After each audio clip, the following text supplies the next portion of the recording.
All right, we are live. We'll give it a minute for folks to jump into the webinar. But how you doing, Adam? How you doing, Andrew?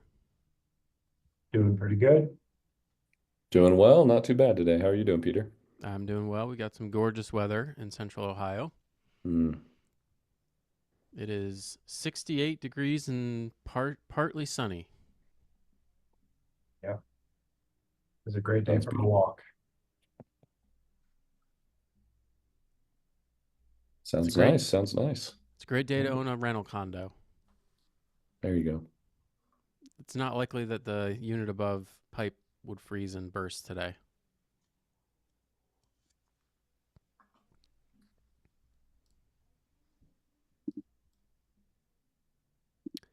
All right, we will get started. So, welcome everyone to our monthly webinar. So, if this is your first one, I'm Peter Lohmann. I'm the co-founder of RL Property Management and CEO, and I have here Adam Rich, the co-founder of RL Property Management as well, and Andrew, who is our head of marketing. And we put these webinars on every month for our property owners as a way to share information that we think is useful and valuable for them as property owners. Things that we, in the course of managing hundreds and hundreds of properties for 12 years now, things that we figured out and kind of learned the hard way that we think you should know as a rental owner or as a prospective rental owner. The goal with these webinars is to share that value and make it, maximally useful for everyone who's watching. So we're going to run through a couple updates and some administrative items, and then we're going to jump right into the heart of it, which is all about condos and associations, which there's a lot to talk about with that. So just quick background, if you're not familiar with us, Adam and I are both engineers. I have a degree in electrical engineering. He's got a degree in civil engineering. We started RL Property Management together back in 2013, and we've kind of been involved in the real estate and property management world ever since. He and I actually purchased our first rental property in Central Ohio in 2008. So we've been involved in rental property for many, many years now. And we also own an engineering company called Criterium Lisquet that Adam runs, and that company provides engineering services to people, any type of structure that you own or you're thinking about buying. Criterium can provide an opinion on that structure on anything you would need a professional engineer's opinion on. Is that a good summary, Adam? Yeah, anything having to do with real estate and engineering, we can usually help with. Yep. And RL Property Management was really born out of our own experiences managing our own rental properties. So Adam and I purchased a small handful of properties, and we were self-managing them between 2008 and 2012. And we started RL Property Management as a way to ensure that our own properties were being well cared for, and opened up that sort of property management process and system to anyone who owned rental property in Central Ohio. All right, so I talked about this, but our mission at RL Property Management is to help property owners like you be successful with your real estate investments. We did a survey at the beginning of the year. We learned that 2/3 of our customers, of our property owner clients, don't have the knowledge or confidence that you would like when it comes to real estate investing and real estate knowledge. And so our goal is to help you with that. This isn't some kind of a sales pitch or anything. This is just sharing knowledge. And so we're doing one webinar per month all year in 2025 in support of that. So what we're going to do is look at our company scorecard and just a couple brief company updates. And then we're going to get into an investment opportunity that we have. This isn't something that we're selling. This is just a property that we think could be interesting for someone who wants to buy a rental property in an area that our company services. Then we're going to jump into condo and HOA investment considerations and all of the details, because it's going to be the meat of the webinar today. And then at the end, we're going to show the price on the property that's available for sale and how much we think it could probably capture in market rent. Okay, so company scorecard. So we just updated this. So this is active.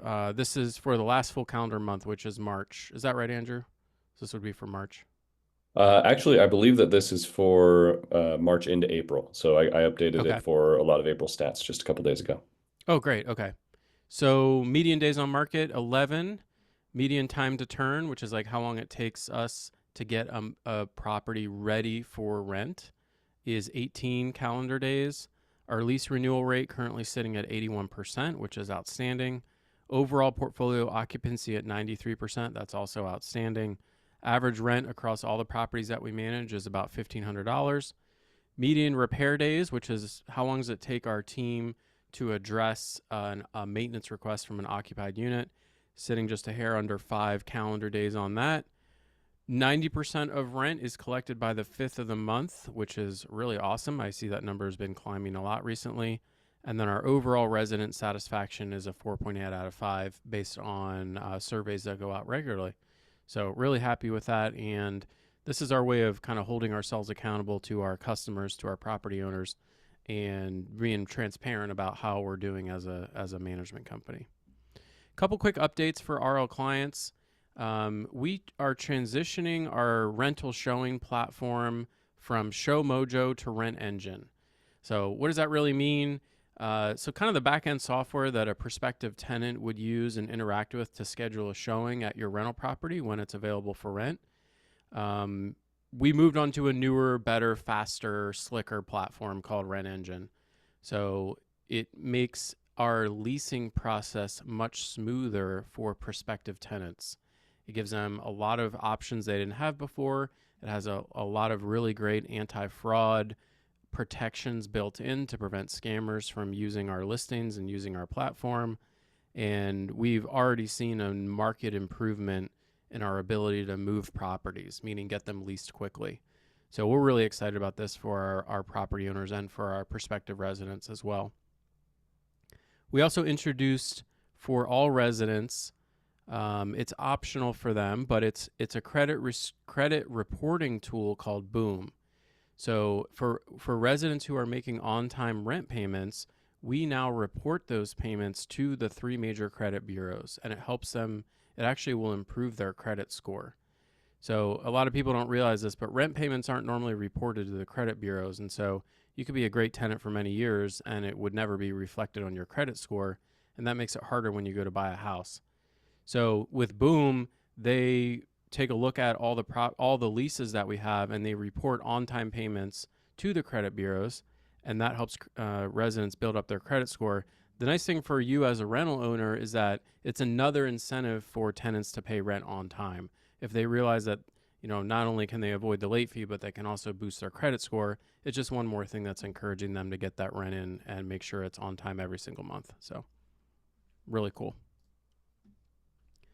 All right, here's the investment opportunity that we have. So this is 1437 South High Street. It's a duplex. Andrew, did you want me to talk about this, or we don't have anyone else on here to talk about it? No, we don't. Let's have you Okay. go ahead. Yeah. So each side is almost 1,400 square feet, 3-bed, 1 bath. Looks like it's got a brand new roof on there, which is awesome. Spacious backyard, fenced in, full basement, and it's in Marion Village.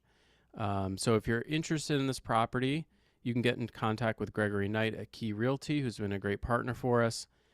This is already kind of pre-screened and qualified to be within our service area, so we'd be happy to manage this property for you. And at the end of today's webinar, we're going to reveal how much this property is listed for sale for, no cheating, and we're going to tell you how much we think each side can rent for in this property. So keep an eye out for that as we get toward the end of the hour. Okay, so we're going to get into the heart of today's topic, which is condos and HOAs. So I'm going to mostly let Adam take it from here because he is really kind of the expert on condos and HOAs. But just to kind of set the table a little bit, we manage a lot of rental condos and we manage a lot of homes, rental homes, that are in homeowners associations. And these properties have some special details, special arrangements, special restrictions and requirements that a lot of property owners are not familiar with. Not familiar with them when they're looking at them to buy, and not even familiar with them after they own them. And we are the ones who end up dealing with a lot of the fallout from that lack of knowledge. And so we've sort of collected everything we know that you should know about owning rentals that are within these governed associations. So with that, I will let you kind of take it from here, Adam. Okay. I'll add a little bit of background about associations. So in Ohio, there's over 8,000 associations. And in Central Ohio, kind of in the area that we manage properties for there's probably about 3,000 associations. More than 50% of people live in an association. And we're going to talk about this topic today because when you're buying an investment rental property, there's a ton of stuff you have to do in the process of buying that property. And looking at these associations and considering the facts surrounding the associations is just one extra thing to add to your list when you're considering buying a rental property.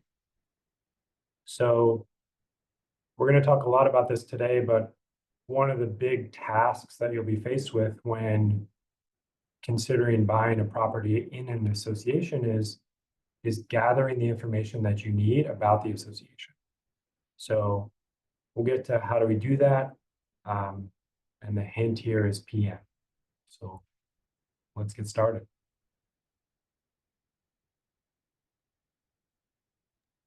All right, so we've got a poll. Like Adam mentioned, over what was it? Over 50% of Ohio properties live in an association, right? So I'm curious, and I just want to kind of poll everyone who's here attending today.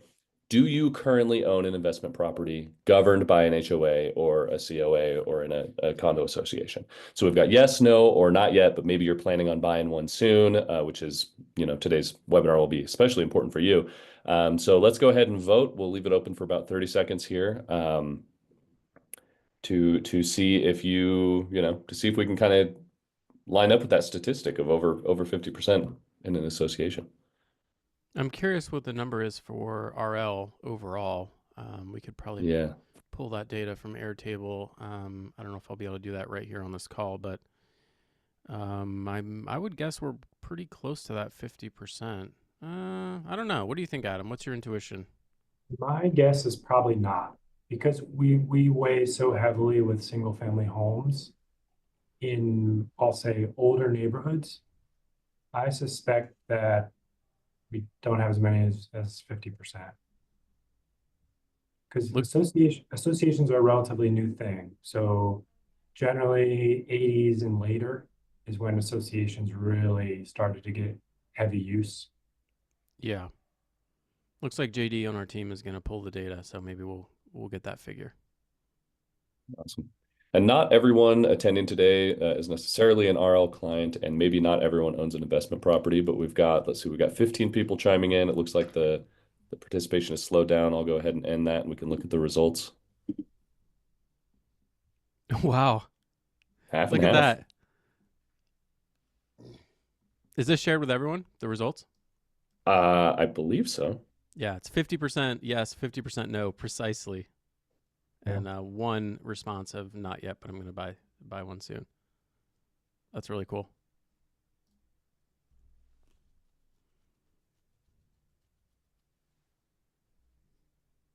All right, so let's dive into some nitty gritty of associations. So an association is nothing more than a business entity. It gets registered with the state of Ohio, much like any other business would. And it's created by the developer of the property. So take, for example, MI Homes or any of the big home builders. As they build a neighborhood, they create these associations for that neighborhood. And once the developer is done selling enough of the units, control of this new business entity gets handed over to the folks, the unit owners who bought the homes or bought the units within the association. A board is formed, usually between 3 and 7 board members of unit owners. And then, oh, Andrew, we lost the screen. Peter. There you go. That was my fault. I was gonna find a funny HOA meme that I was thinking of and forgot I was sharing the screen. But we can come back to the meme. There's probably plenty on the internet. So when the developer creates these associations, they obviously create a bunch of documents that describe what the association does and what its responsibilities are. And these are called the bylaws and the declarations. And finally, these boards of unit owners, they mostly hire what's called an association property manager, which is a company very similar to RL, but who specializes in managing associations.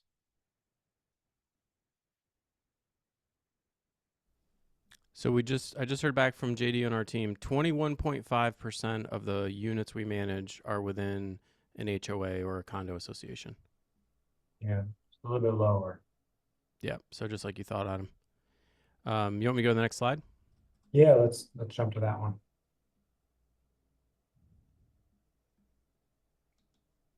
So I grabbed some text out of one of those declaration documents from an association to just illustrate something that we'll touch on again throughout this presentation.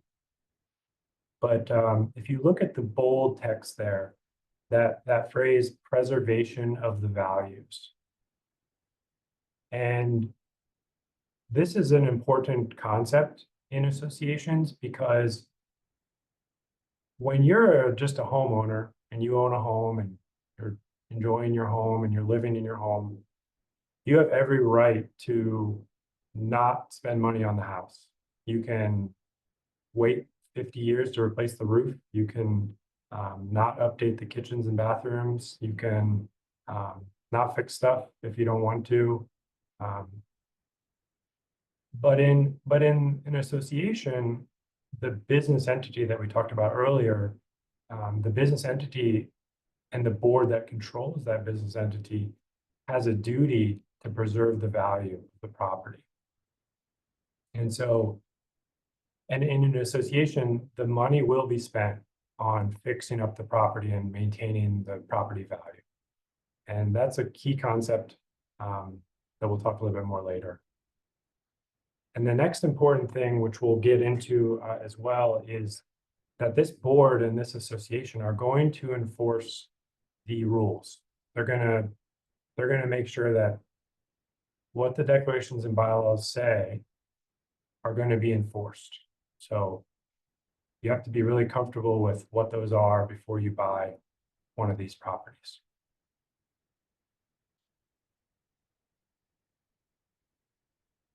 We'll jump to the next slide. All right, so here we've got another poll because as we're transitioning into how HOAs work and how they're built to maybe some of the red flags that Adam's going to share around HOAs and condos. I'm curious what people's biggest fears are when it comes to HOA and condo finances, right? So I'll launch this poll here.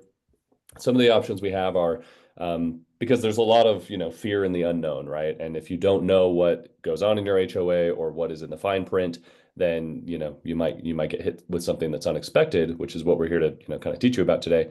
So go ahead and pick. You can pick multiple of these if you have more than one fear here. Are you worried about getting hit with a special assessment? Are you worried about buying into an HOA that doesn't have any money, that's broke? Are you worried about your monthly dues eating away at your cash flow? That would be my biggest fear, probably. Or not spotting those red flags until it's too late. If something else very specific isn't on here that you want to let us know about, a fear there, type it in the chat and we'll share that. What would be yours, Peter or Adam? Well, every association that we've ever bought a property in, I have ended up on the board. So I think, Andrew, you mentioned before we got on the call that you'd be worried that you wouldn't be in control of the situation. Right. And Peter and I found ourselves wanting to be in control. Absolutely. It looks like Peter found his meme there. He did. Yeah, this one made me laugh. I mean, an HOA is like one of those things that's like you want it to be like enforced for everyone but you, right? So like if you live in a neighborhood or you own a rental, you're like, yeah, everyone else should abide by the rules, keep up their property, not hang a weird flag, but I should have the freedom to do what I want with my property. I mean, surely this is America, right? Right. So, I live in a home now. I used to live in a home in, an older part of the city. It was not an HOA. Now I do live in, as of almost 2 years ago, live in a area with an HOA, and yeah, I mean it's got its positives and negatives, and there's just all these like special considerations when it comes to owning a rental that even make it even more indifferent than if you're just living there yourself. Right. Yeah. I think my perspective on this is if you're going to live in an HOA, you should really love the rules. You should love the rules. You should love the rules. Results Well, are in. here's our results. You want to talk about it, Peter? Yeah, so pretty even split here, as you can see. Number one being monthly dues eating all my cash flow. Yep, no surprise as an Mhm. investor. I think Adam and I share a little bit of a different perspective on those monthly dues and their importance, and we'll probably talk about that. Number two being not spotting red flags until it's too late, and number three being buying into a broke HOA. Yeah, very related to that the first answer there. So interesting. Yeah. And then someone chimed in, Shakiba chimed in, forgot to add associations not enforcing rules such as non-smoking communities. Mm. So it's a good one.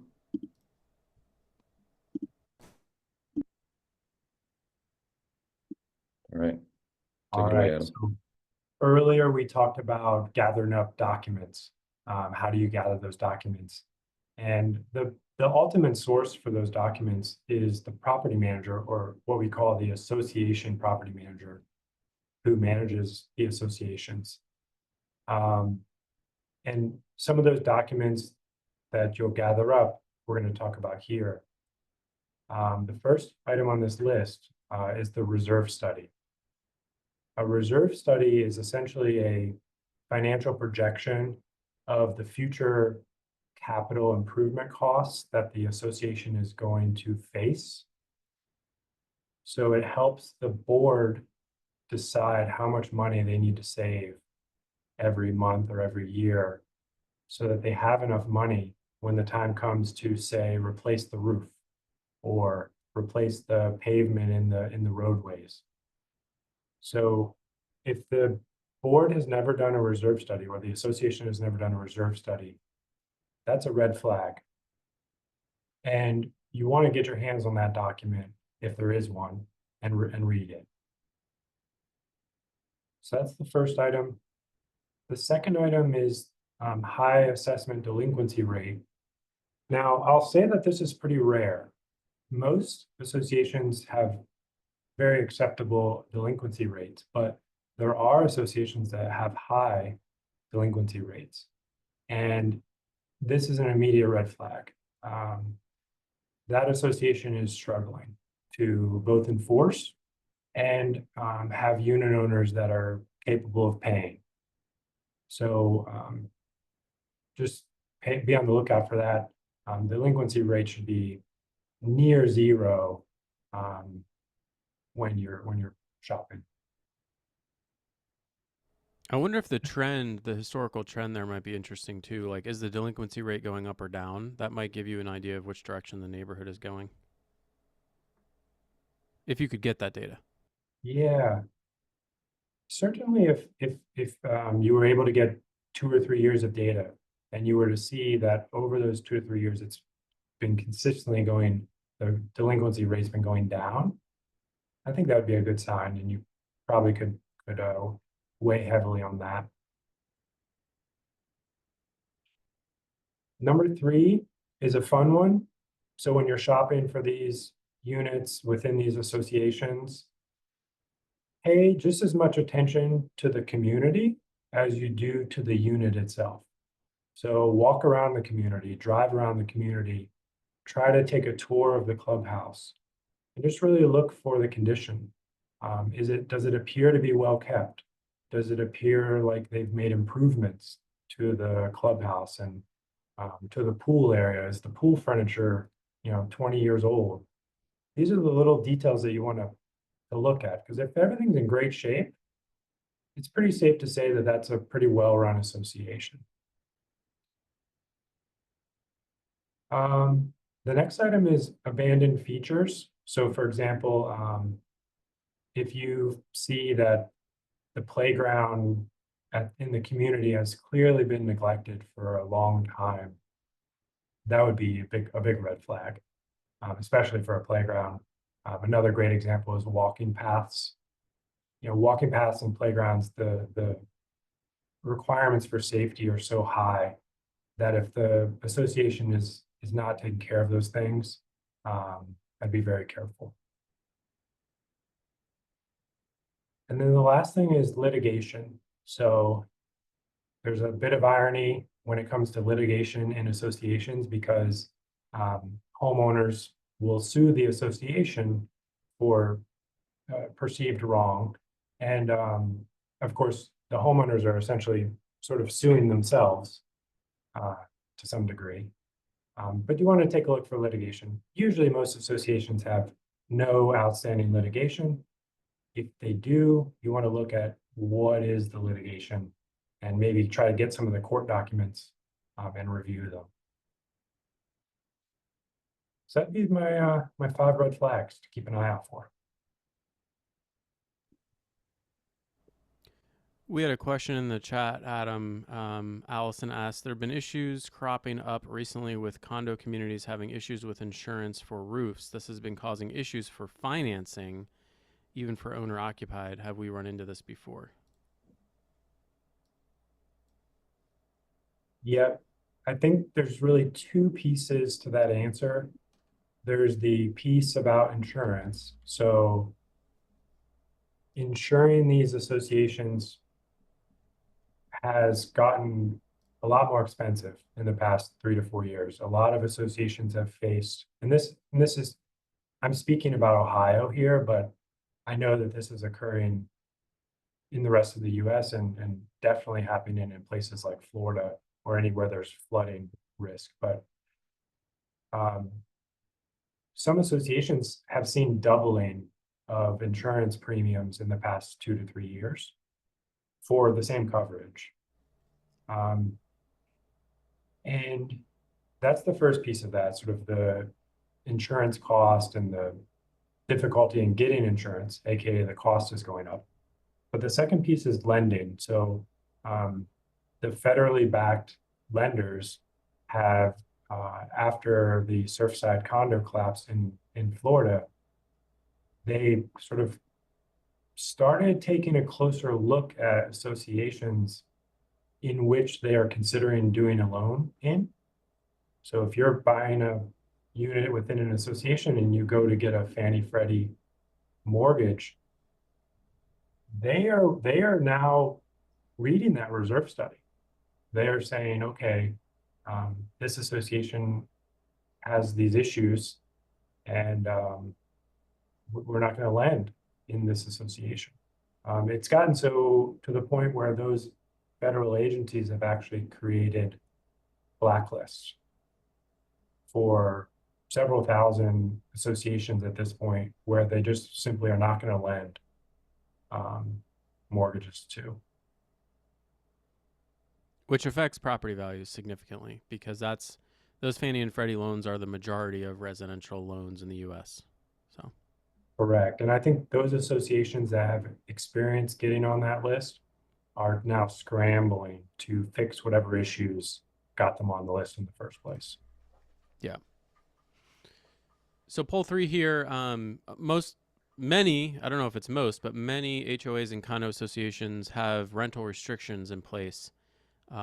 Everything from banning rentals completely to some percentage of the units is the maximum allowed to be rentals, to dictating lease terms or their lease. I've even heard of you have to use their management company to lease up. I mean, it runs the gambit here. So we got a poll Have you dealt with this before? So go ahead and select your answer.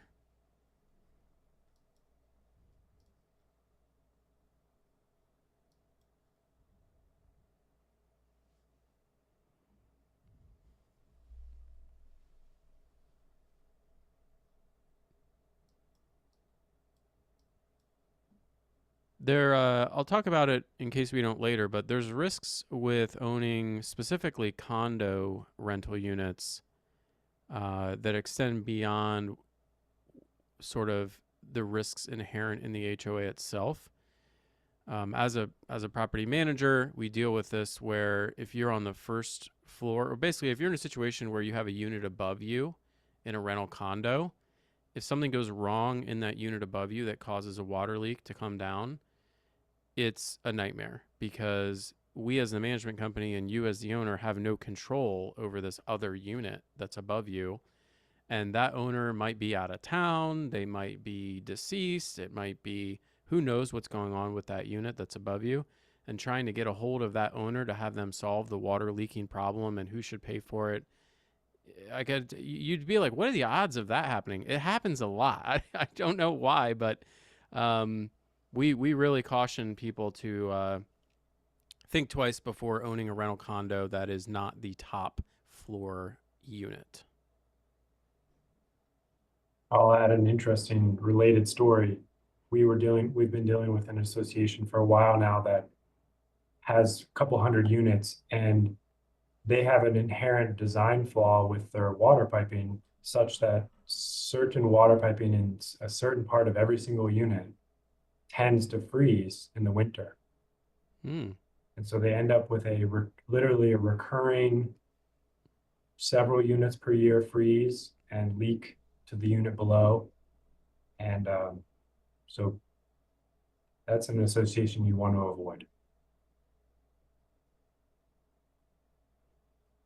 All right, how are we looking, Andrew?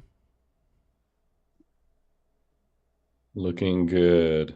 Less participation this time. I think maybe fewer people have run into this, but here's our results. All right, so this is great. Sounds like we help some people, get an idea of what to look out for when they are purchasing a rental condo or rental HOA. And surprisingly, we had 2 people respond that the HOA rules actually killed the deal for them. So it's good job looking out. Yeah, a couple things on this poll. One of the tricky things is you really want to try to get the answer of, can I rent out this unit? You want to try to get that answer before you've even put in your offer, preferably, if you can get that answer. And the other thing is finding out whether your unit can be rented after you buy it, if of course is the most important question of everything we're talking about today. Not to point out the obvious, but if you can't rent it, it's kind of it's a no-go.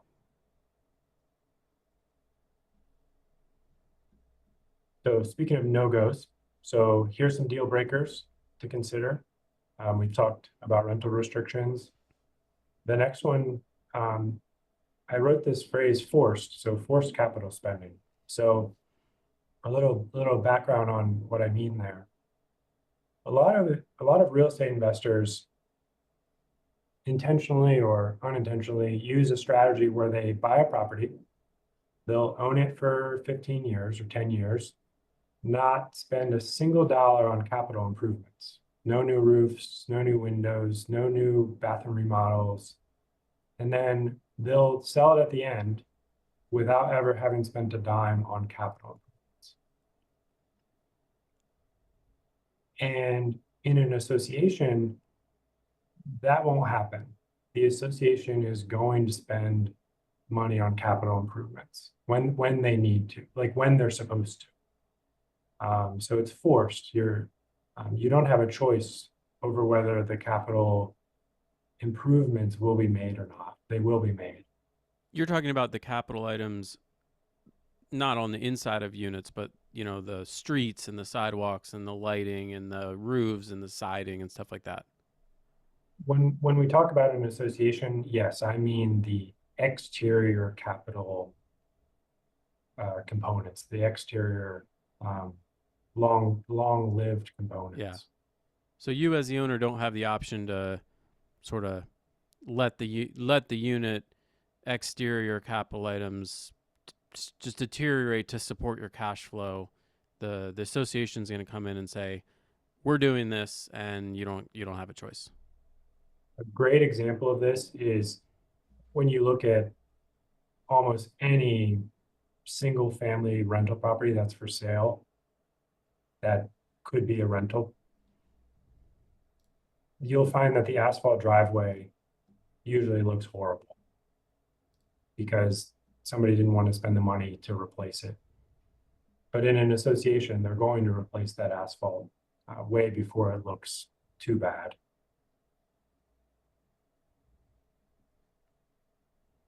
So the item number 3, we'll talk about cash flow. This was included in one of our polls earlier. So of course, we have to make sure that after we pay our assessments to the association, we want to make sure we have enough cash flow coming from our rental property. And there can be situations where the market rent that you can obtain for the unit within the association just simply does not support what I'm calling the perks. So if you have an association that has a swimming pool and a clubhouse and a bocce ball court and a walking trail and you name it, just all these great amenities, every amenity adds additional dollars to the monthly assessment. And it could be that prospective tenants just are not going to value those amenities sufficiently to cover the cost of the monthly assessment. So that's what we mean there. And then the last one, we'll call it a distressed association. Distressed meaning some of those things we talked about earlier, where the property is in shambles physically. The association does not have enough money saved away compared to what's recommended in the reserve study report, or if they have a high delinquency rate. So these are things that I would define as distressed. And Adam, I think these, distressed implies something that would be really obvious, like property condition looks horrible, or $0 in the reserve bank account. But the more subtle, I feel like this most frequently shows up in a much more subtle way, which is, a reserve study that's 15 years old, and a reserve fund, or basically the account balance for the association has, I don't know, $80,000 in it, and you're thinking, oh, well, that seems fine. Seems good to me. But the reality is it's underfunded by $500,000, right? Relative to the anticipated expenses coming up in the next 5 years. And so that's the type of thing you're only going to understand by doing a fairly careful look at whatever reserve study is most recently available, and then looking at what are the dues that are currently being charged. Are they sufficient to cover the anticipated capital costs? I would also throw into this category drastically too low monthly dues. You feel like when you're an investor, you want to buy a condo or an HOA that has low dues, right? They advertise that in the listing, so it must be good, right? But the reality is, if the dues are low, too low, that means that almost by definition, the association is underfunded. And so when there is a large expense, you're going to have a special assessment or a doubling or tripling of the monthly dues in an unexpected way. I don't know if you have some slides that are going to be talking about this, but I would classify those things as distressed, but they're very non-obvious. And these are the things where I most frequently see investors get caught by.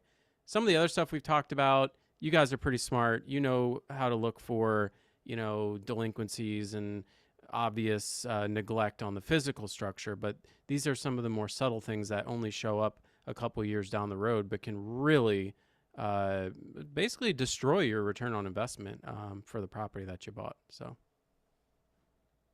Yeah, you're absolutely right, Peter. And I'll add a few more subtle, maybe deal breakers.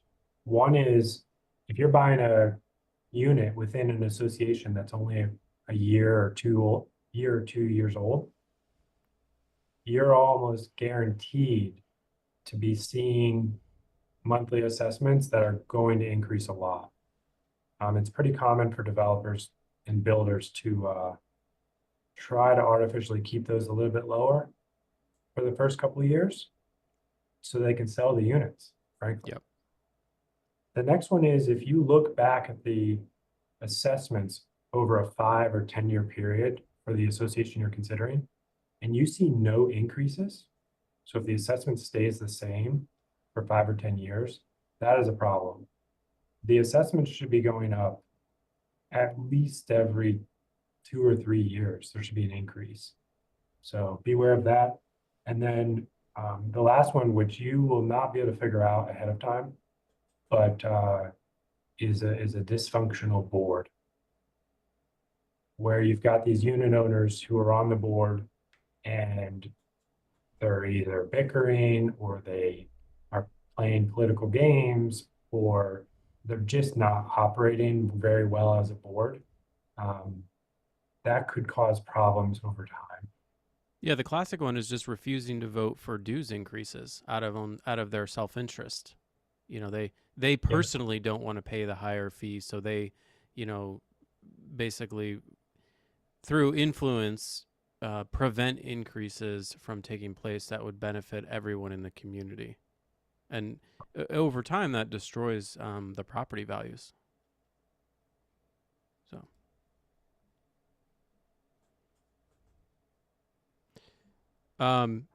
at RO Property Management, we've partnered up with a company called Lineage, and it helps give our investors, our property owners, a dashboard and a more of a zoomed out perspective on the properties that they own and that we manage for them.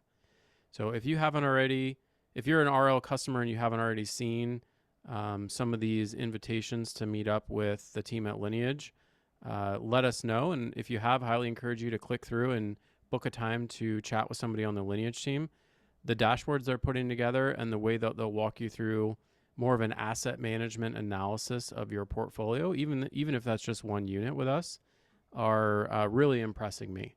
And so really only relevant if you're a current RL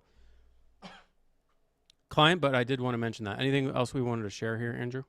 Yeah, on the next slide for clients, there is a QR code that they can use to book directly with our Lineage team and a little bit, some more details there on Lineage.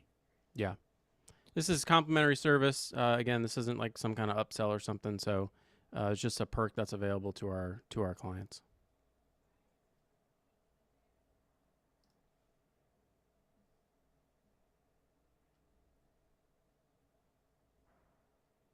All right, so let's talk about how do we be smart about buying in associations. So we talked about this earlier, but inspect the entire property, inspect the entire neighborhood, not just the unit that you're considering. You want to obtain and read the reserve study, and you want to make sure that that reserve study confirms that the association has sufficient reserve monies saved away. I'll add a quick note here. So associations typically have two bank accounts, two buckets of money. They have a operating bank account and they have a reserves bank account. And obviously the reserves bank account is for these long-lived roofs and replacement items that come every so often. And the operating budget is for, you know, mowing the grass and cleaning up the streets and watering the landscaping. The next thing you want to grab and read is the rules and regulations. These are different than the declarations and bylaws. The rules, there's usually like a rules book or a rules document, and it spells out, you know, you can't have flags, The dog, there's some associations prevent certain dog breeds. And you really want to read those rules and regulations and make sure you're not going to have any issues with your future tenants and those rules. Another good one is like, some associations have restrictions on the cars. So you can only have 2 cars and they must be parked in the garage. If you thinking about renting, you really have to pay attention to those types of rules. The next one is the past meeting minutes. Try to get your hands on as many as you can. They're usually pretty short, and usually most associations only have quarterly meetings. So get your hands on as many of those meeting minutes as you can. Read them. They'll be very valuable to understand what's been happening. Something The cool I last, think you could do with that, Adam, is you could pull up ChatGPT and say, "Hey, I'm thinking about buying this condo as a rental. Um, my plan is to purchase the property, make some improvements, and rent it out to a tenant." Attached is all of the rules and regulations, the past year of meeting minutes, the annual operating budget, the reserve study. Please read all these items and highlight anything I need to know as a real estate investor that may either restrict my ability to rent the property or would be something unusual appearing on the meeting minutes. I can already see the ChatGPT prompt. And then within 10 seconds, it's going to spit you back something that's going to be, something you could start with. It might not be perfect, but it could highlight some really interesting things that would save you 8 hours of reading. And even if you did read it, you might not have, thought of that as something interesting to look at. So that could be something really cool to save some time. Yeah, agreed. The last item on the things you should look for is the annual operating budget. And so this operating budget is going to show you how much they're spending on the landscaping and how much they're spending on repairs of the pool and running the HVAC in the clubhouse, things like this. So you just want to see if there's any things that catch your eye that look unusual. Like we talked about before, we want to check the delinquency rate. And then last item here, we talked about those association property managers. And a little bit of a red flag is if the board is continually switching property managers. I've seen this a lot. It happens a lot. These boards, they'll go through 3, 4, 5 association property managers within a handful of years. And from a provider who helps these associations do reserve studies, for example, it's usually not the property managers that have a problem. It's usually the board. The board just they have expectations that are just not in line with what an association property manager can provide. So be on the lookout for lots of different property management companies in the past.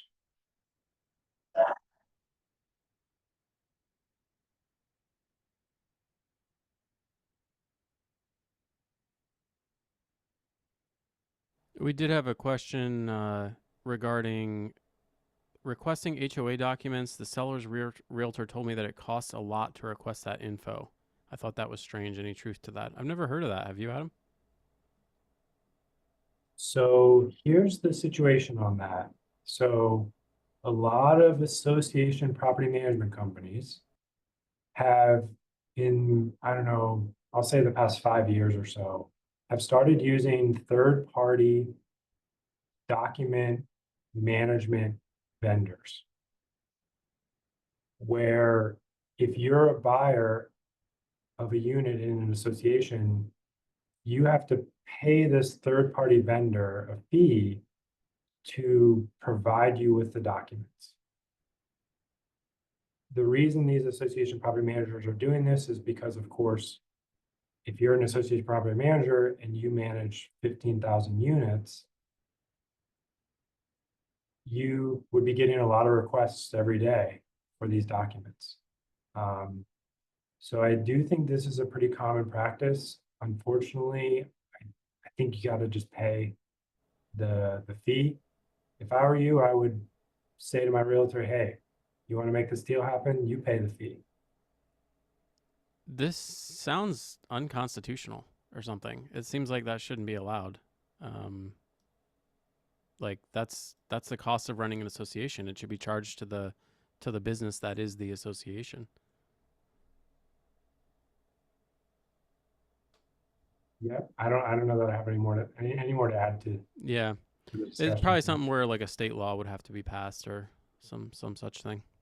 Yeah, it does seem, I mean, to your point, it does seem like these documents should be sort of freely available to prospective buyers. I agree with that. Yeah, or it's like something where the listing agent should request them one time, pay the fee as part of the listing agreement, and then make them available to buyers. Yeah, I mean, this topic that you're bringing up, Peter, is a deeper one. You know, in commercial real estate, a lot of the realtors and real estate brokers literally just ignore the whole thing altogether. They just say, oh, why are you worried about the association? They're going to take care of the property. What are you worried about? You don't need the documents. Um, Yeah, but it's like a real victim blaming or like a I don't know. There's like some psychological term for that. It's like, wow, I'm the bad guy for asking. yeah, I mean, the listing agent, you know, you mentioned maybe the listing agent should pay this fee and get these documents. Of course, the listing agent has every incentive to not share these documents in most cases. Right, because more than likely they're going to highlight or not highlight, but they're going to reveal some less than perfect situations. Exactly. Well, shall we wrap up? Yeah. Um, while we're wrapping up, feel free to pop any more questions. We do have about 7 minutes remaining. So in summary, we talked about conditions. Um, Pay attention to the conditions of the neighborhood. They can be telling. We talked about the documents that must be obtained. We talked about several red flags to be on the lookout for. We talked heavily about restrictions, especially rental restrictions. If there's a rental restriction, you probably should pass. And then you got to really love the rules, like I mentioned earlier. If you don't love the rules, you're gonna be in for a hard time owning that unit. And then lastly, this is really important. I would expect that those assessments are going to go up over time. Um, you know, 3, 4, 5, 6% per year would be pretty common to see. Yep. All right. So yeah, yay for HOAs. How do you feel now, viewers? We got a poll here.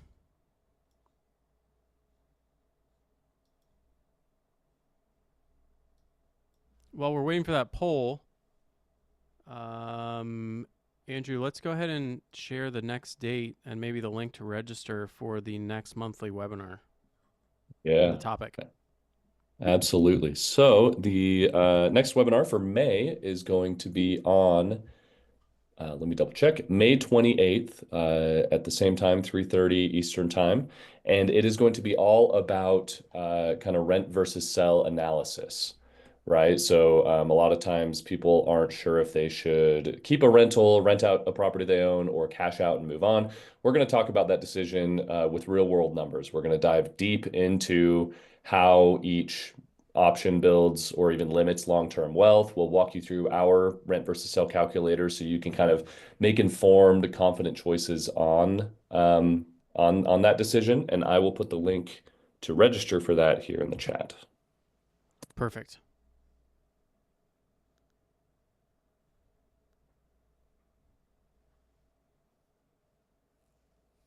It looks like our poll is slowing down a little bit, so I'll end that.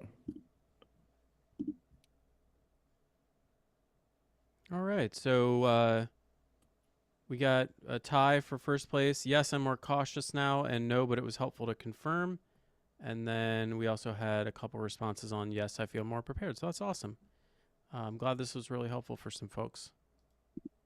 All right, so just about 4 minutes left here.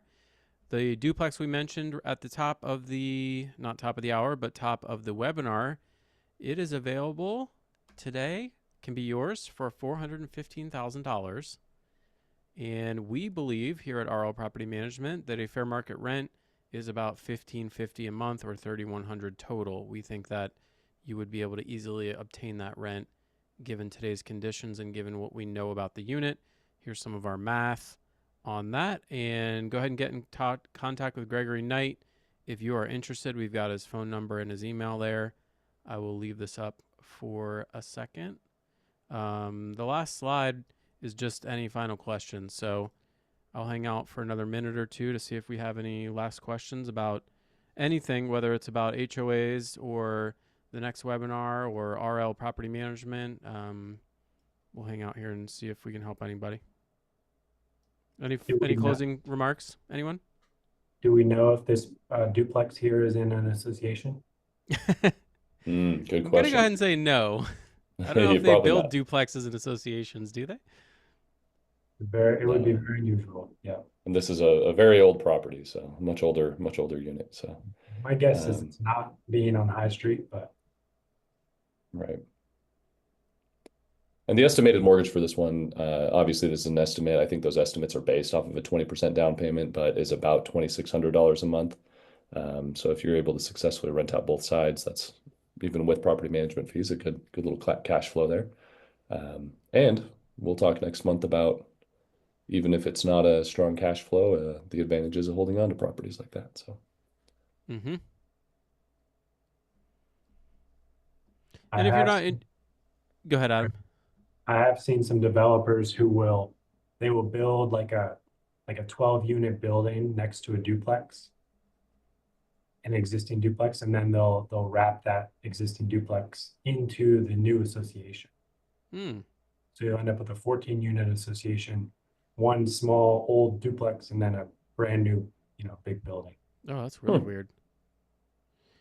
This could be a great opportunity, even if you're not ready to hire a property manager, to just do a little, they call it house hacking, where you buy a property like this with owner-occupied financing, live in one side, and rent out the other. We wouldn't manage it in that situation for a variety of reasons, but you could do that, live there for a year, and then move out, and then we would manage the whole thing. So you got options here.